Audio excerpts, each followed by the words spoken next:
It's wonderful.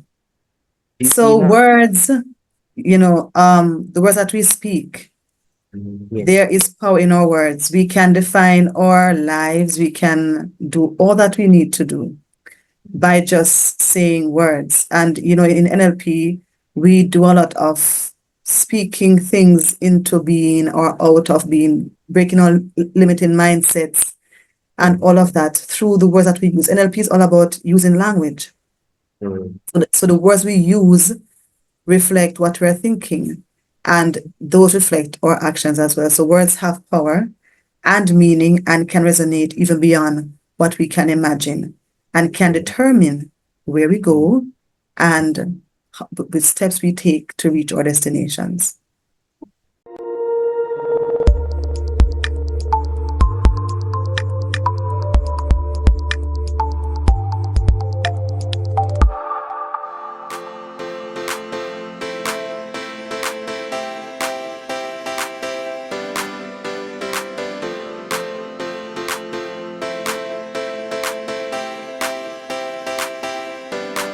Hi, everyone.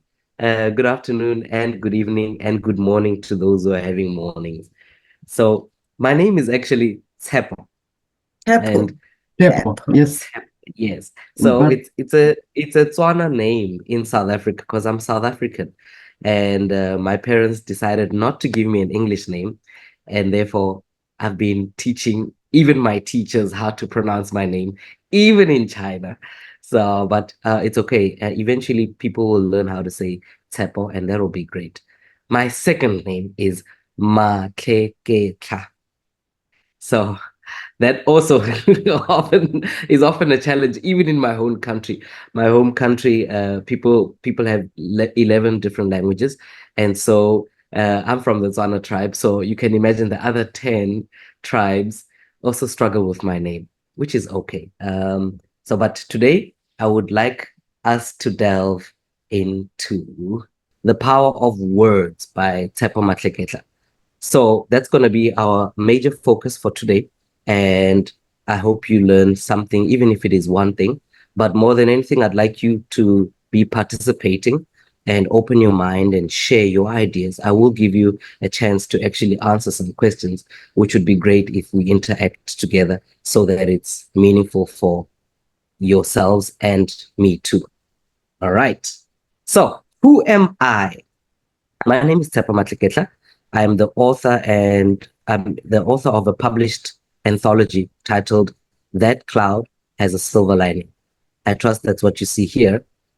Um, and this is my face when I'm chilling in the afternoon. I look like this. So a little bit about me is that I have a wife and two lovely daughters, and I love spending time with them. The one is 11 years old, and the other one is 4 months old. So playtime is very different. Playtime is very different for each one. The one needs milk, while the other one needs homework done. So I am quite split as an individual, but I do love spending time with them. And I am also of the philosophy uh, of changing people's lives. I want to seek the best version of myself, but also help other people find the best version of themselves through meeting me. So these, on the bottom left, these are my contact details. Silver Typer, and that's my Gmail. Silver Typer is actually my WeChat contact. The reason I share my WeChat contact is because if you happen to be in China and you want to buy the book, I have it in physical copies, but you will find reasons for buying it as soon as we're done with this presentation. But you can contact me and I can send it to you in China. And the book is definitely available online on Amazon, a couple of platforms, Smashwords and Barnes and Noble, and even Kobo Books. We will talk about that even later. So for now, I am a God-fearing individual. And I take that to be the basis of all that I write and all that I ever present and how you see me. That is the very beginning of my identity. As I've mentioned, I am married with two daughters. And right now in China, I'm a math and science middle school teacher from the beginning of this quarter. Not that I haven't taught it before, but I'm very into science and very into math. That's mostly the context of the homework that I help my daughter in. The others, she doesn't need my help with English, but she just needs math and science, and I love that. Those are my two favorite subjects. That's why I'll be teaching them this year. And I live and I work in China, so I do know some Chinese, and I am a geologist by qualification. And also, you know this, published author of Red Cloud with a Silver Lining. It's a poetry anthology. I have actually been writing since 2007. I only got my book published last year, but I have written journals a lot, probably more than 15 or 20 of them. And I just decided not to publish them yet until the time is right. You'll be hearing from me soon about how it is. That is the book. Okay. It was written over a period of 12 years. And I was touching on topics such as finding your identity. I was finding myself, and I hope as people read it, they in a way are inclined to find their own identity. I touched on topics such as family as well, and finding love, losing love, finding God, growing in faith, and finding meaning in painful circumstances. So that's what the content of the book has, and it's all written in poetry. So if you find yourself feeling like you want to touch something like this, you buy it and you open it, and you will find a poem that relates to you and your circumstance. So, why does poetry have power? This is a question that I'm posing to all of you that are here on the platform. This is your chance.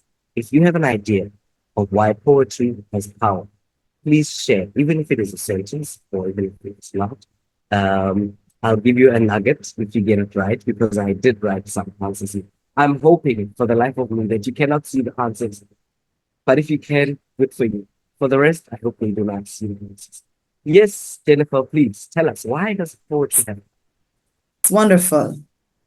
So Tina? words, the words that we speak, Yes. there is power in our words. We can define our lives. We can do all that we need to do by just saying words. And, in NLP, we do a lot of speaking things into being or out of being, breaking our limiting mindsets and all of that through the words that we use. NLP is all about using language.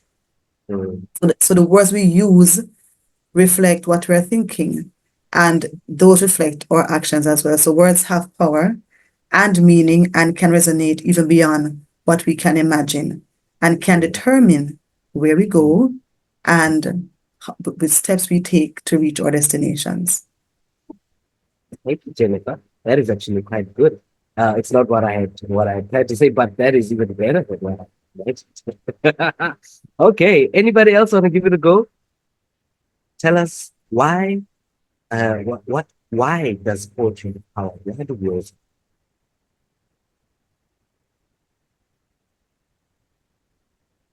Anybody? I can share. Yes, please, doctor. I think that poetry is using the words, and words. When we are using the words, it's change our mind, our way of thinking, and also sometimes it is recommended when we are not feeling okay or when we feel down to read some good book which will encourage. So, Yeah. but poetry is maybe it's shorter thing, and it can give a good way to improve our mood. Yeah. Oh, improve our mood. Ooh. Yes. I take. Yes, poetry can improve our mood, definitely. Okay, thank you, Darko, and thank you, Jennifer.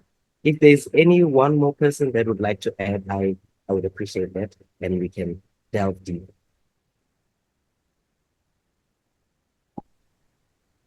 Can I say something? Yes, you may, Miss Amelia. Yeah, I look at poetry kind of like rap music in a way. it has a way of conveying the message, even when it's like something very sad. You can get other emotions out of it, even when it's like you almost like insulting through poetry. It wouldn't come across as an insult as your normal, in comparison to the normal speech, in my opinion. So that to me is powerful. It's able to bring out positive meanings when even where there's no such intonation. Yeah. Wow. Oh, wow. That is actually quite deep, Miss Amelia. Um, I actually resonate with what you're saying. Sometimes I listen to songs and I realize that I should have been offended by the song, but because of the way it came out, I can resonate and relate, and therefore I can tolerate what the message was and even eventually take it. Eventually I can take it. So I really appreciate what you guys have shared. So back to my presentation. Why does poetry have power? Because the powers that words have, they usually initiate an idea. Through poetry, a person can initiate an idea, they can maintain an idea, or they can make you doubt an idea, and sometimes can even crush an idea. And that's a lot of power to go around with, you know. If somebody was to tell you that you are the ugliest person they've ever seen, and all your life your parents have been saying you're the most beautiful person, I think you start doubting what your parents have been telling you, and from that moment on, you actually want to go check what you saw in the mirror and what your parents have been seeing in the mirror. Things have changed. Your mind has changed because somebody said you're ugly and you believed you were beautiful. So, Emilia, and Miss Jennifer, I see your hand is up. I was actually about to share a poem about perfume, but I want to hear what you have to say first.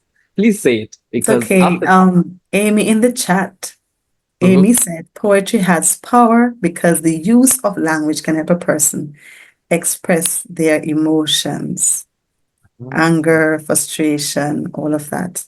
And sometimes we articulate these emotions in poems. I write poems as well, but I write very early in the morning and I write to just express my feelings, whatever I'm feeling in that moment. Yeah. Thank you. Thank you so much, Jennifer, for that. Actually, you're helping me because when I'm showing the presentation, I don't see. Yes, I know. I understand. Go ahead. You're so helpful. All right. So I would like to read a poem titled Perfume for you. And then after that, we will talk a little about it. Perfume. Perfume, that I am. Not the smell in your nose, nor the feeling you propose, but the cover, I am. I, being there, melt your sense of thought, confuse the existence of your imagination. I represent you bare. You become the snare. You don't get caught. You cease to exist. You're above limitation. Wood, cinnamon, lemon, crimson, nard, velvet, caramel, or vanilla. I am all of them. I make them a team. I give them meaning. Compiled, they form a zen. I'm the reason you remember someone. I'm the reason you want to forget someone. I'm the reason you think you like someone. I'm also the reason you think you're not sure about someone. Sometimes I lie. I lie about my character. I can give you hope that maybe you're talking to a narrator, but after a while, you'll think, nope, that's that's definitely an actor. I made you sneeze. That I do with ease. I made you leave, then come back on one knee. But the truth is, it wasn't me. I'm just what you want me to be. Perfume.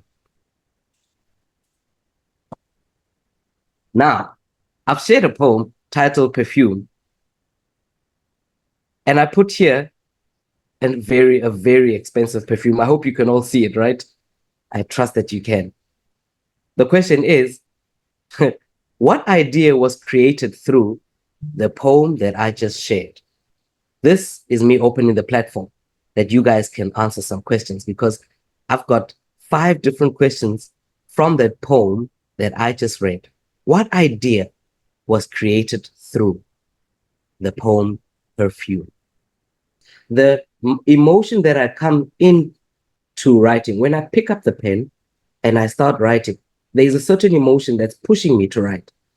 And then as I write and I'm expressing how I feel, I start realizing that not everything that is perceived by my mind and my heart is entirely correct. So as a result, I am being corrected as I write. And I come to realization that there are other powers at work. There's God who is greater than I, who's making me realize that sometimes I need to be humble compared to where I am. And I need to change my perception of this specific thing and rather focus on what's more important.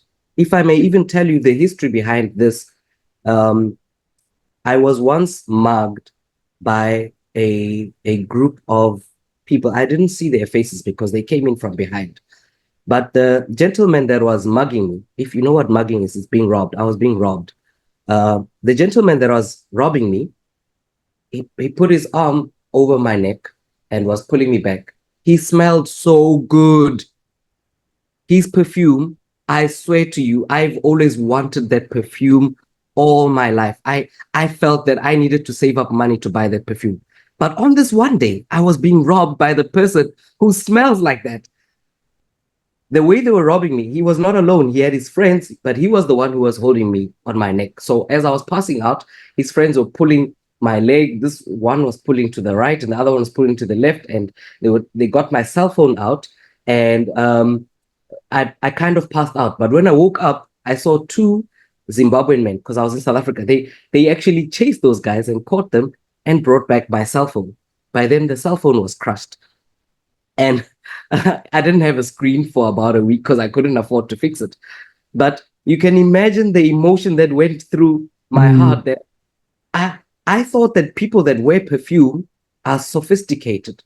They are self-respecting, they look at themselves and they are dignified, you know. But Yes. on this day, I was extremely disappointed. I was extremely disappointed. It was actually my mindset of how people smelled, and I categorized people according to their smell and not according to their character.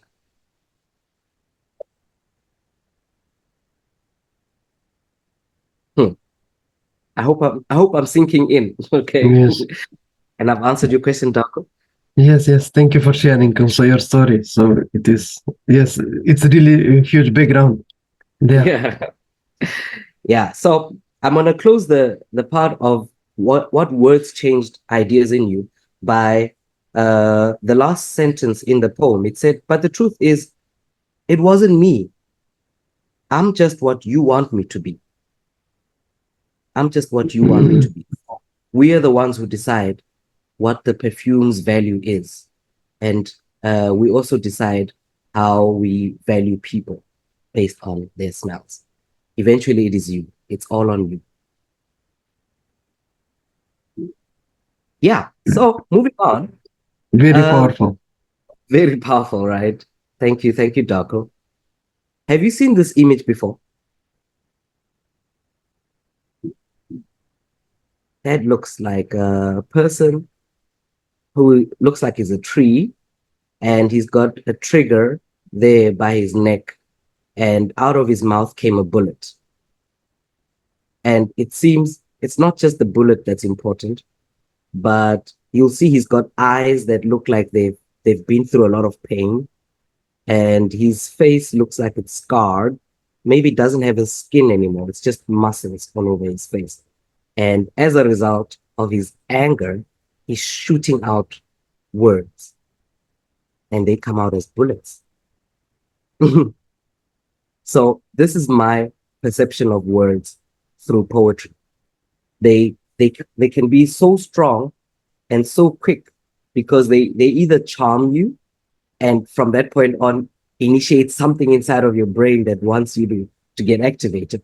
For example, if you've been watching a lot of L'Oreal adverts of makeup, maybe it's L'Oreal or maybe it's Maybelline.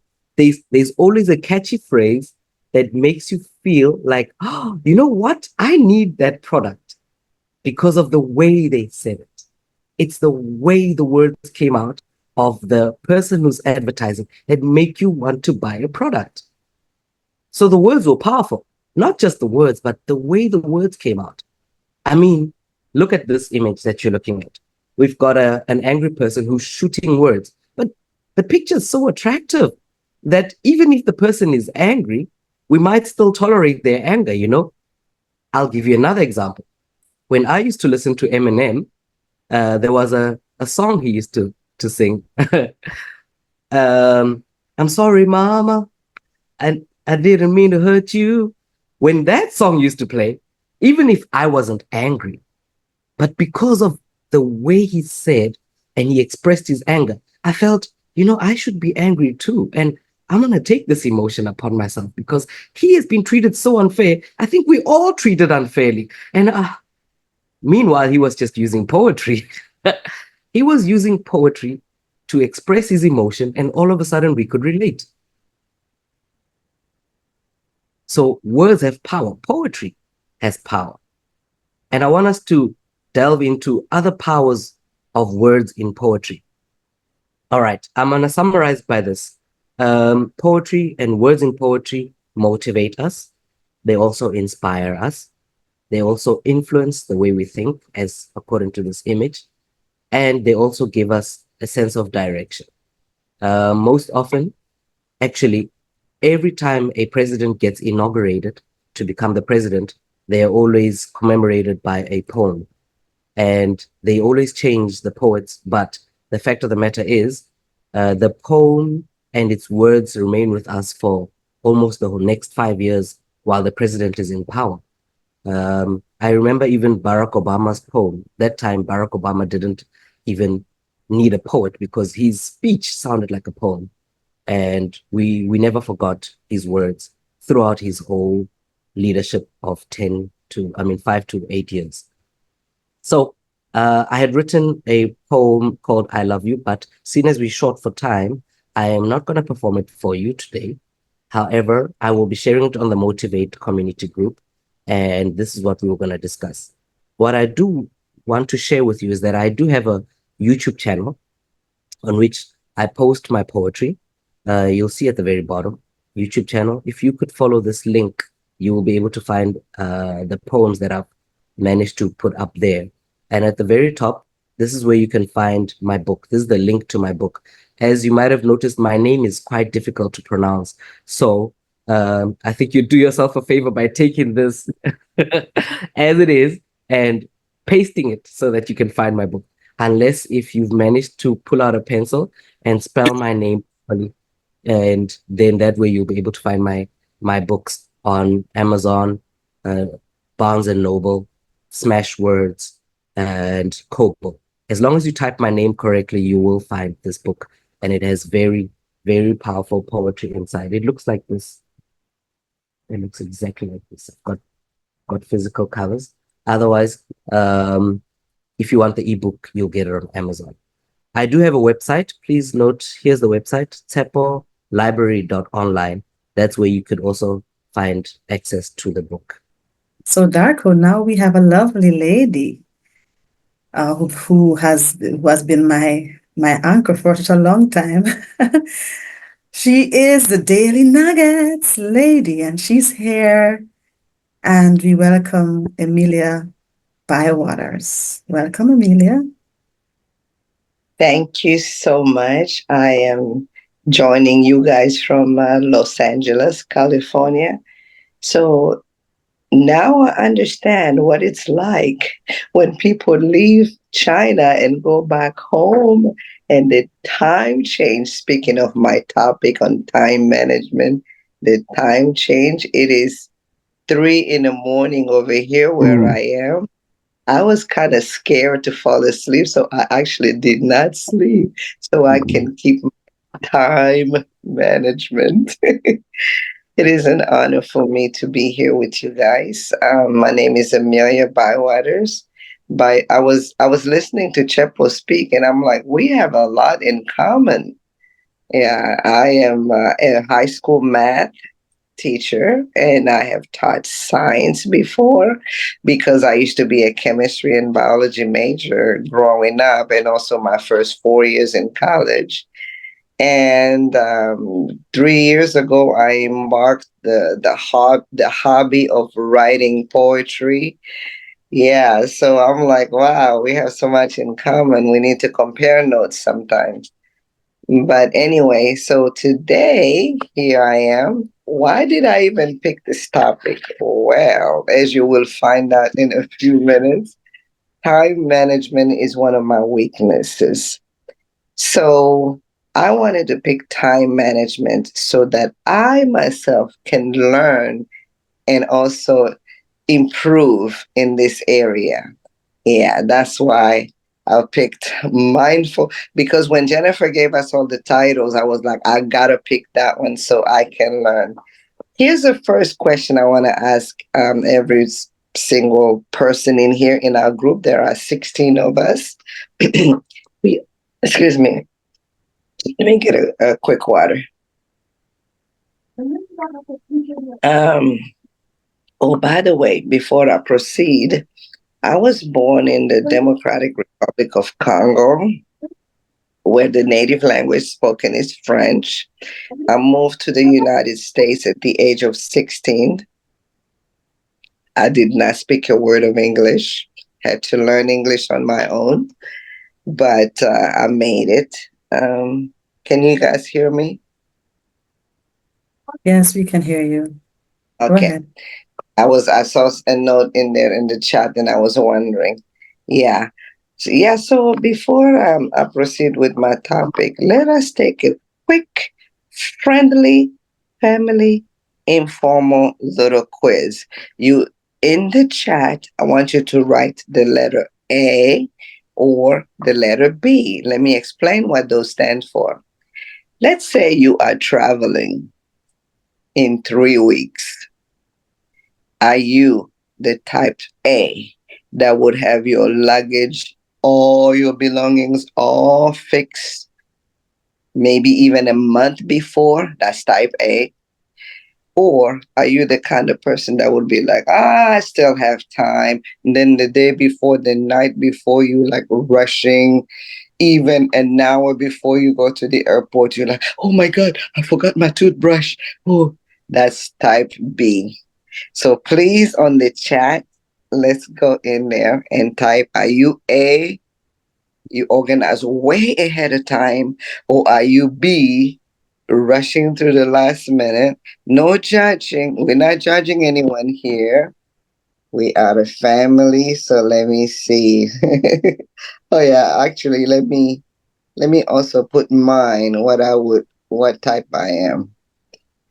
Definitely type B, the kind that would be like 30 seconds before I get out of the door, I'll be like, oh no, I forgot to pack this one.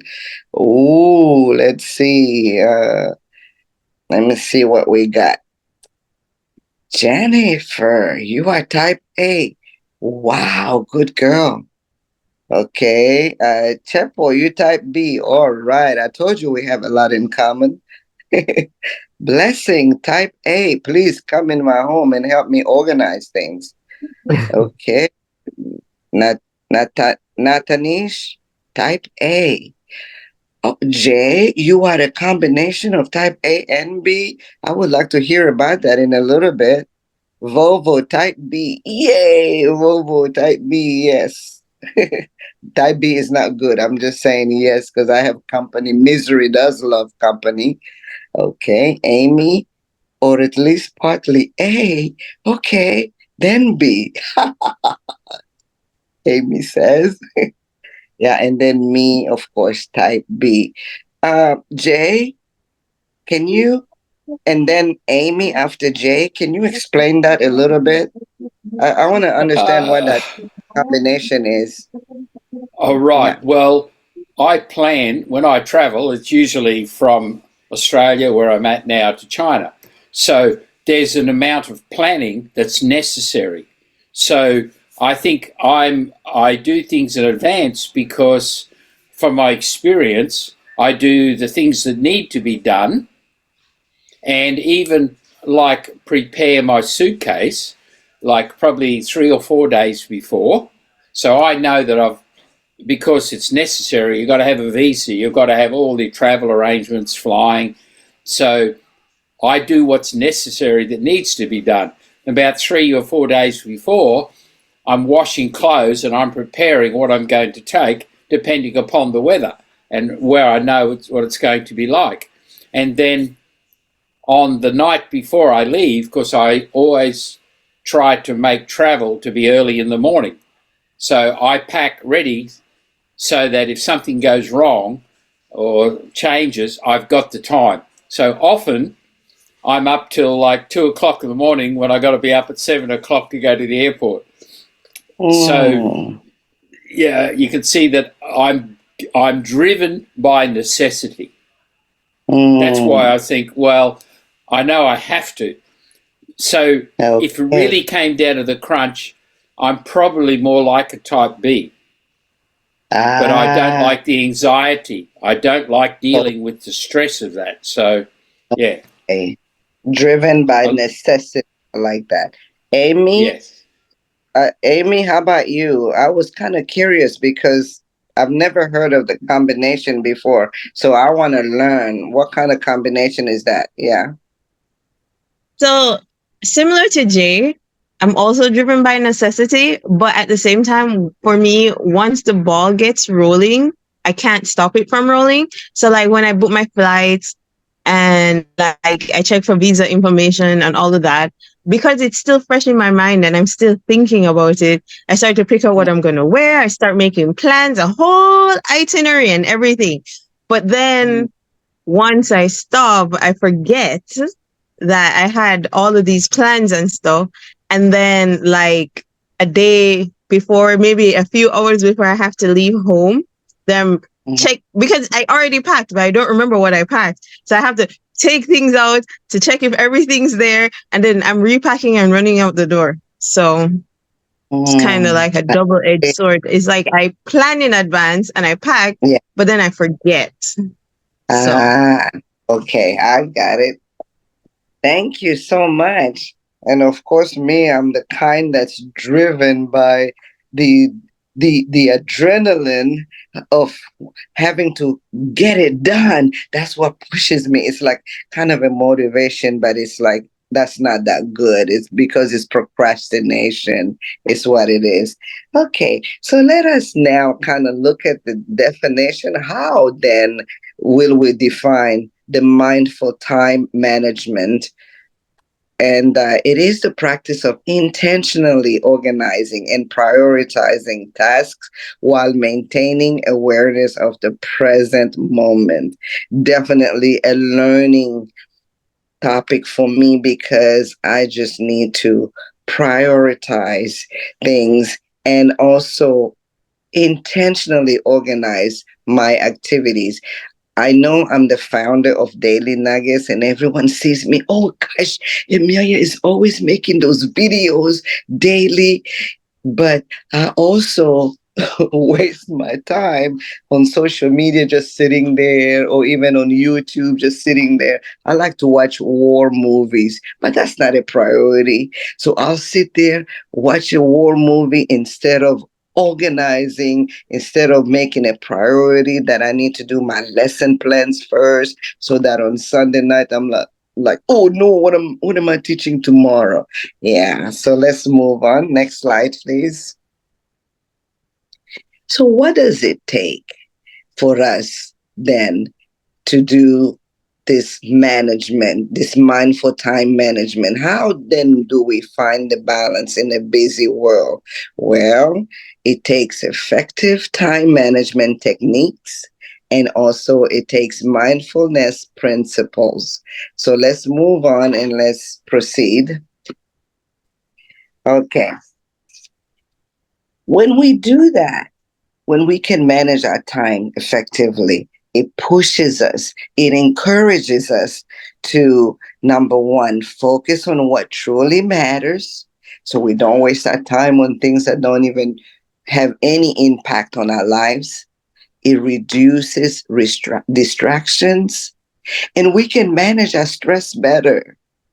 Like, I suffer from hypertension. And so when I'm doing things at the last minute there because I didn't prioritize my activities, then I get that stress, and that stress elevates my blood pressure. You see, this way we can manage our stress better. Next slide. Then after we do all of that, we get amazing results. We get greater productivity. I can produce more content. I can create more content for my daily nuggets if I can organize myself, prioritize my activities, improve well-being, of course, my health, like I just even mentioned. We can have more balance and fulfilled life. We can enhance efficiency, or we can be more efficient when we're doing like me, I'm a teacher, I'm a math teacher. I can be more efficient in that classroom. For example, this coming year, I'm going to be teaching AP calculus, and I want my students to make a 5 on the AP exam. I need to be an efficient teacher in that classroom, but it's going to take proper time management. Then we can have some personal satisfaction, and we can also have some business satisfaction, positive ones, of course. All right. So let's go to the good part. This is the bread and butter of our talk today. These are the strategies that are going to get us there. Prioritize our tasks. Yeah, so our strategies: practice mindfulness. Okay, remember that was prioritizing our activities, and also limit distractions. I have to try my best to limit distraction. Mine is the social media. And now, since I've been in America, I discovered that I can use TikTok. Oh my God, I've been distracted to that. So I keep going, clicking, adding. I want to add 10 million people to my TikTok. That's a distraction. Okay. Learn to say no. Oh boy, do we have trouble saying no to people. It's like, I was born in Africa. You definitely do not say no to people older than you, your family. It's like your mom asks you, Amelia, can you come after church and come fix your little sister's hair? Yes. So you always have to say yes. But I had to learn the hard way to say no. Take breaks. You know, it's been 5 years since COVID started, and I didn't even want to take a break to come to America. I just stayed in China doing whatever I was doing. But boy, does it feel good to now finally have taken a break to come to America and see my loved one. After doing this, guys, I'm like, you know what? Every vacation. In fact, I'm telling them I will be back in December. I hope I can take that break in December. Reflect and adjust. You know, sometimes we're really tough on ourselves. We set this schedule. I'm going to do this. I'm going to do this. I'm going to do this because we want to manage our time. But you have to go back and be flexible, reflect, and adjust what needs to be adjusted. Don't be so hard on yourself and make life so difficult. And then, of course, you have to seek the support. Go to people you know, your pastor, your friends, your family. Nobody is an island. If you cannot manage everything, like me, even, yeah, I'm a teacher. Yes, I have so many years teaching experience, but it doesn't hurt for me to even go to a younger teacher and say, hey, can you help me use some of these technology tools that you are using so I can manage my time better? Yeah, don't be embarrassed. Next slide. Yeah. So anyway, these other slides, it just goes into details on each one of these strategies. So we're just going to flip through. Next slide, please. Yeah, set your clear goals. We talked about that. Next. Create a schedule. We mentioned that. Yeah. Practice mindfulness. Okay. Here, you have to set your intention, identify your goals, start small. I was talking to a friend today, and he has a lot of buildings in Nigeria. I was like, hey, listen, if I go to Africa, how do I invest and become close to a millionaire? He was like, start small. Yeah.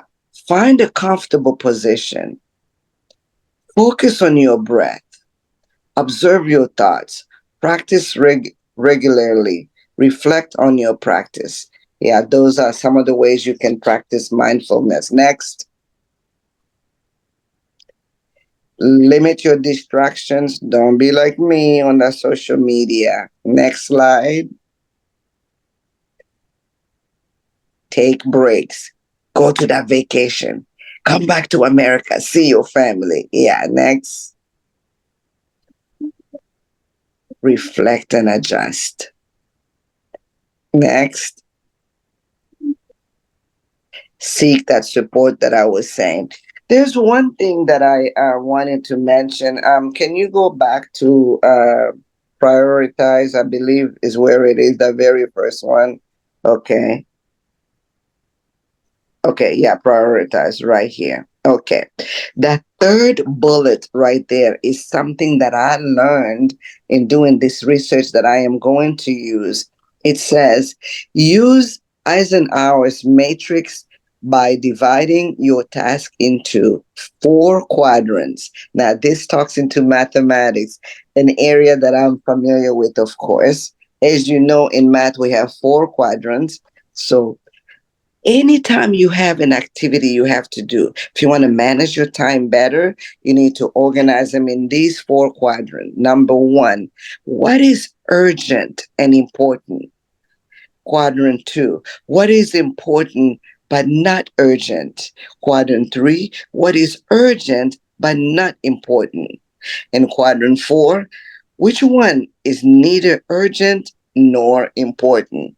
I'm going to use that one. Yeah. Jenny, how am I doing with time? Okay, you have a few minutes left. You have about 10 minutes left.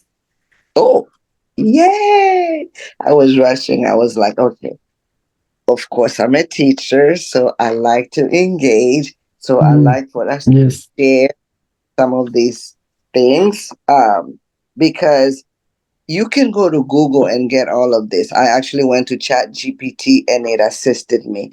But in my opinion, the best way we learn is by sharing with each other on what works for us. I would like to hear from you on how do you reflect and adjust. Go ahead, Temple. I'd like to go first, yeah. Yes, go ahead. And adjust. So, with regards to my daily schedule, I actually Mm-hmm. use my notebook, my digital notebook. I have a notebook on my cell phone, and I put up a to-do list every day after doing my quiet time. That way, I tick off things during the day. There's usually about 8 or 9 different things that I've prioritized for the day.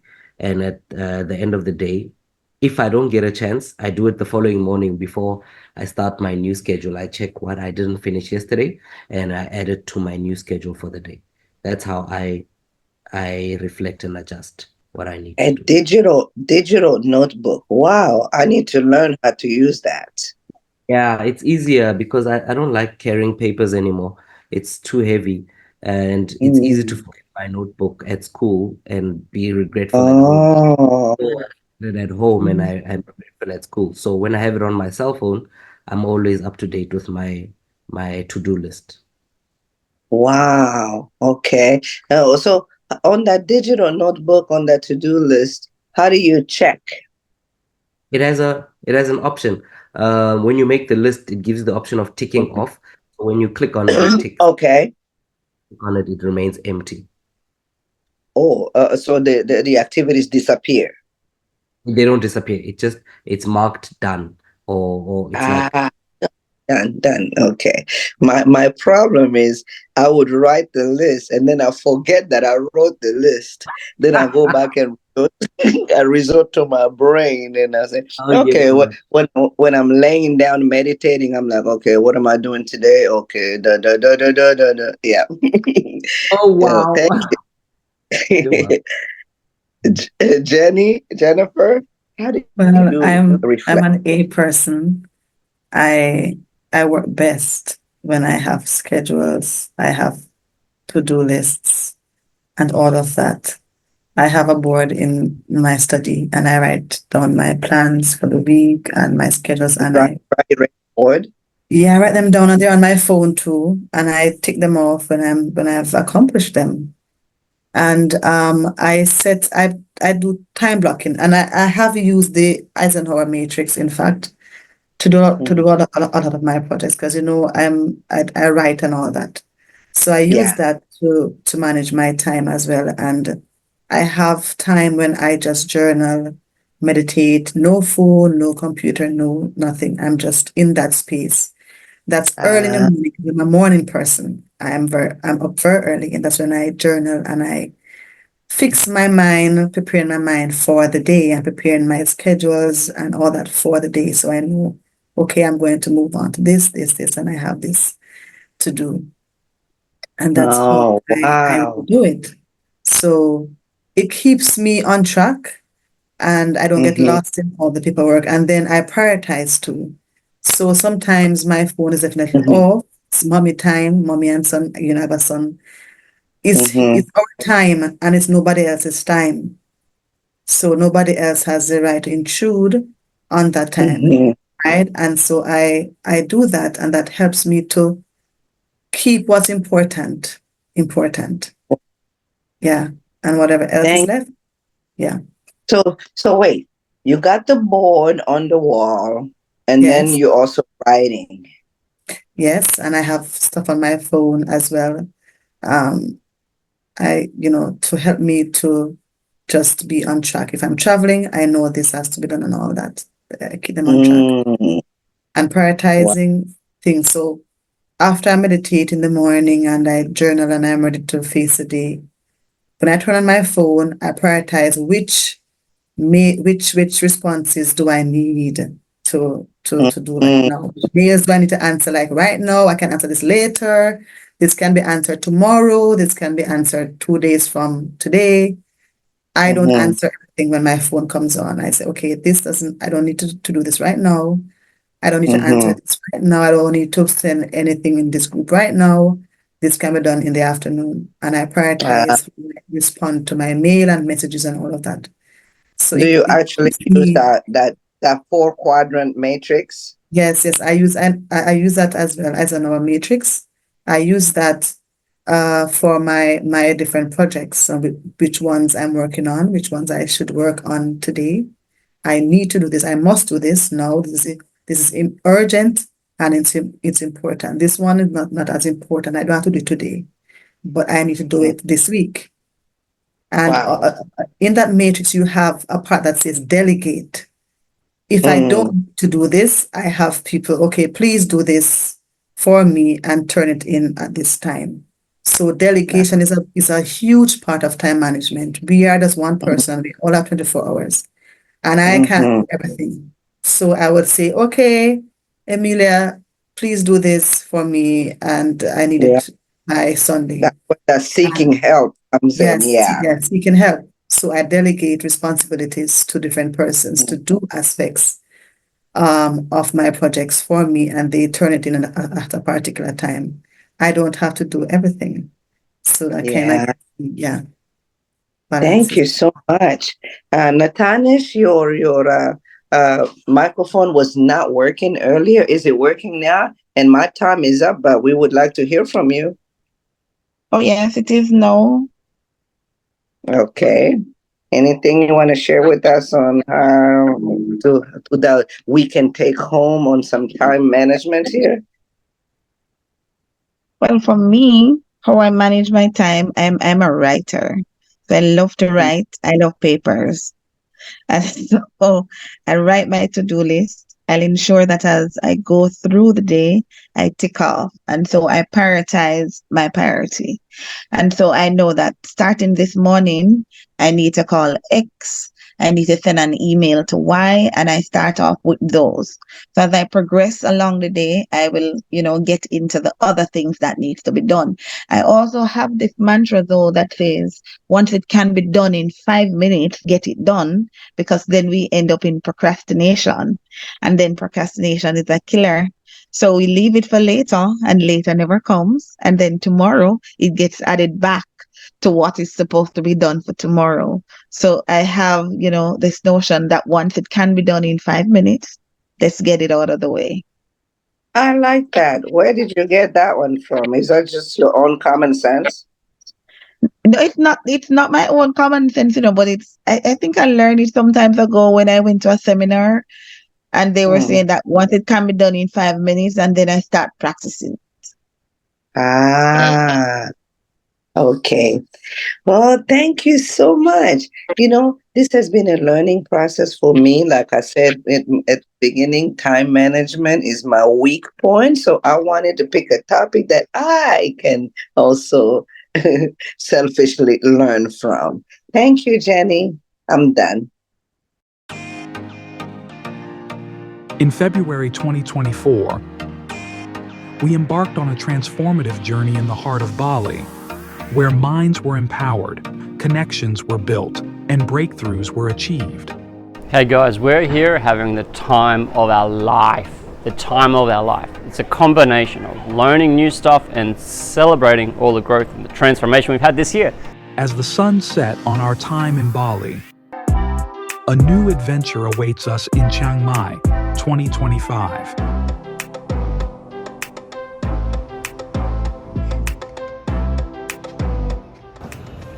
Hey, a couple of important things if you want to come down to get the most out of this. I ask everyone to make a shopping list before coming here, a shopping list. New behaviors, new beliefs, perhaps value systems, or maybe a whole new identity. So before everyone comes, they create a bit of a wish list, a bit of a shopping list. And while we're here, we make it happen. Now that pre-course, we actually include a lot of our, the training that we sell for thousands of dollars, we actually include that in a lot of our training. So when you come along, you're gonna get access to that and go through it and make this trip absolutely dynamite for you.